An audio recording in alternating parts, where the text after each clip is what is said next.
বন্ধুরা, বাংলাদেশের এমন একটা জেলার নাম বলুন তো যেটিকে একাধারে কলার রাজধানী আর ফুলের রাজ্য বলা যায়।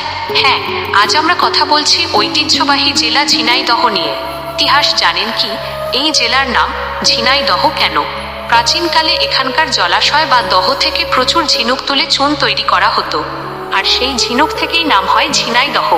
1984 সালে পূর্ণাঙ্গ রূপ পাওয়া এই জেলাটি কিন্তু বাংলাদেশের কৃষির এক বিশাল পাওয়ার হাউস। অর্থনীতি ও কৃষি। কালীগঞ্জ আর গান্নার মাঠে গেলে দেখা যায় মাইলের পর মাইল রজনীগন্ধা আর গোলাপের চাষ। দেশের সিংহভাগ কলার চাহিদাও মেটায় এই জেলা। আর এখানকার মোবারকগঞ্জ চিনি কল তো পুরো অঞ্চলের অর্থনৈতিক প্রাণ। চনীয় স্থান ও ঐতিহ্য। ঘোরাঘুরির জন্য এখানে আছে প্রাচীন জমিদার বাড়ি, মিয়া দালান, সুলতানি আমলের গলাকাটা মসজিদ আর মনোমুগ্ধকর কোটচাঁদপুর বাওর। তাছাড়া মর্মী কবি পাগলা কানাই আর বীরশ্রেষ্ঠ হামিদুর রহমানের জন্ম কিন্তু এই রত্নগর্ভা মাটিতেই। পঞ্চা সবুজ ফসলের মাঠ আর শান্তিপ্রিয় মানুষের এই ঝিনাইদহ জেলা আপনার কেমন লাগে? আপনার জেলা ঝিনাইদহ হলে কমেন্টে জানান। ভিডিওটি